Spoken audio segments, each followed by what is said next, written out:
Assalamualaikum warahmatullahi wabarakatuh. Waalaikumsalam warahmatullahi wabarakatuh. Good morning everyone. Good morning. How are you today? I am fine and you? I'm fine too. Terus pertama-tama marilah kita berdoa terlebih dahulu ya. Jika berdoa, tangan dilipat, kepala ditundukkan, berdoa mulai.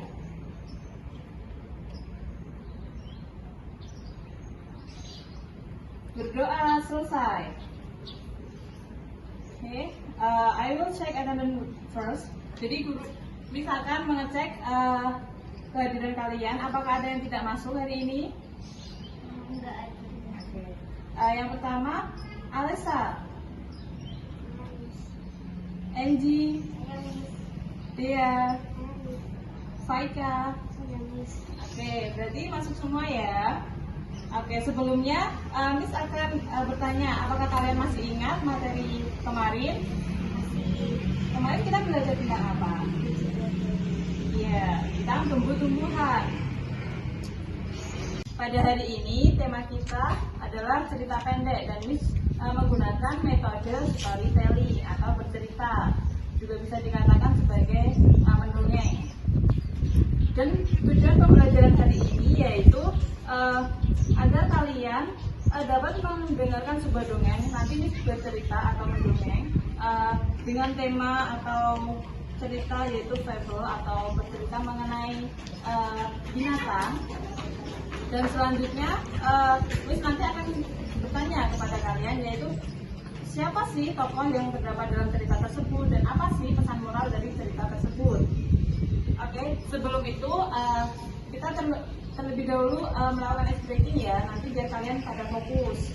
Oke, jadi ice breaking kali ini yaitu tepuk pagi. Tepuk pagi nanti satu tepukan ya.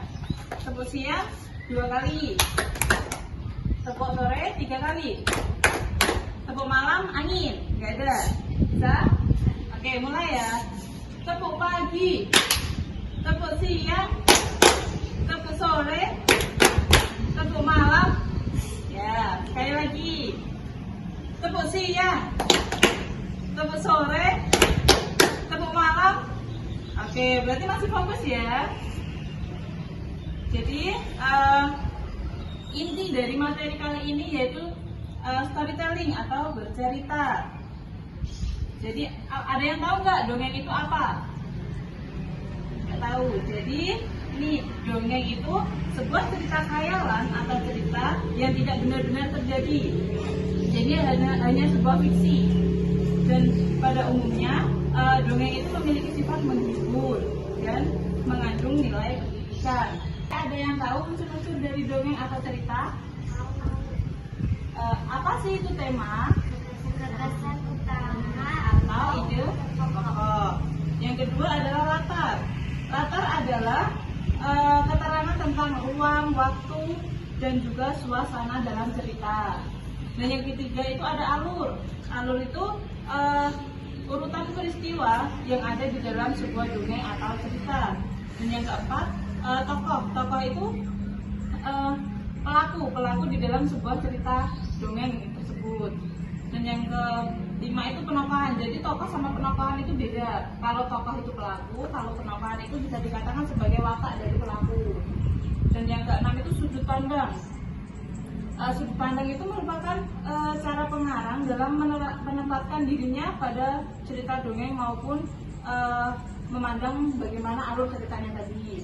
Dan yang terakhir itu ada amanat. Ada yang tahu amanat? Ya, betul. Amanat merupakan pesan moral dari sebuah cerita. Karena metode pembelajaran kali ini yaitu storytelling atau bercerita. Jadi Miss akan menceritakan kepada kalian sebuah dongeng. Dongeng bersifat atau berjenis fable. Ada yang tahu fable itu apa? Ya, jadi fable itu bercerita mengenai sebuah pelaku yang pelakunya itu adalah sebuah binatang. Tuh. Jadi untuk kali ini tema Tema dari cerita tersebut yaitu Ant and the Grasshopper atau semut dan belalang. Ya, kita kali ini Miss akan mendongeng ya atau storytelling dengan judul cerita yaitu semut dan belalang. Oke, Miss mulai ya. Dengarkan ya. In a park, one summer day, a grasshopper was hopping around, creeping and singing to its heart content. Jadi di sebuah ladang pada suatu hari di musim panas, seekor belalang, ini gambar belalang ya, seekor belalang sedang melompat-lompat, berkicau dan bernyanyi sepuasnya. Lalu seekor semut lewat, dengan susah payah membawa sebatang jagung yang dibawanya ke sarangnya. Lalu grasshopper atau belalang bertanya kepada semut, "Why not come and chat with me instead of doing all the work?" Mengapa tidak datang dan mengobrol dengan saya daripada melakukan semua pekerjaan itu? Lalu semut menjawab, "I have prepared food for the winter and suggest you don't decide." Jadi, saya membantu menyiapkan makanan untuk musim dingin dan menyarankan Anda melakukan hal yang sama. Grasshopper menjawab, belalang menjawab yaitu, "Why bother with winter? We have plenty of food now." Jadi, mengapa repot-repot dengan musim dingin? Kami punya banyak makanan sekarang. Namun, semut tetap melanjutkan perjalanannya dan melanjutkan pekerjaannya.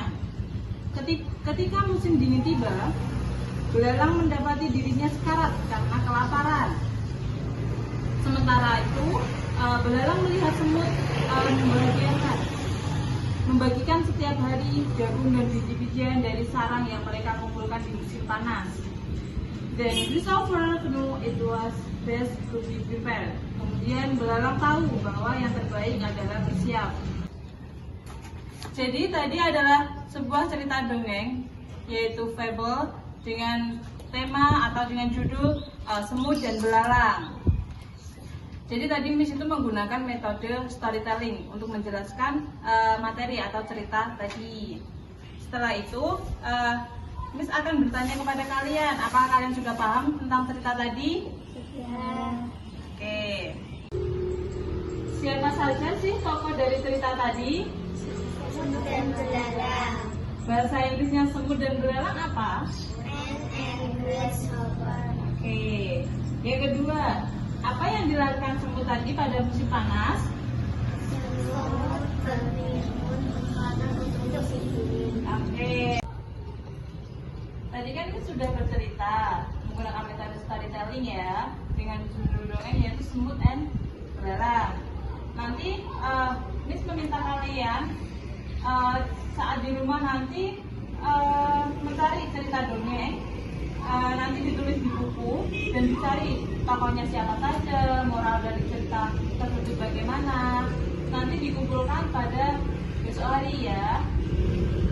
Oke, sebelum pulang mari ucapkan hamdalah bersama-sama. Alhamdulillahirabbil alamin. Sebelum pulang mari kita berdoa terlebih dahulu. Kita berdoa dimulai. Selesai. Oke, cukup sekian materi pembelajaran pada hari ini ya. Terima kasih. Wassalamualaikum warahmatullahi wabarakatuh. Waalaikumsalam.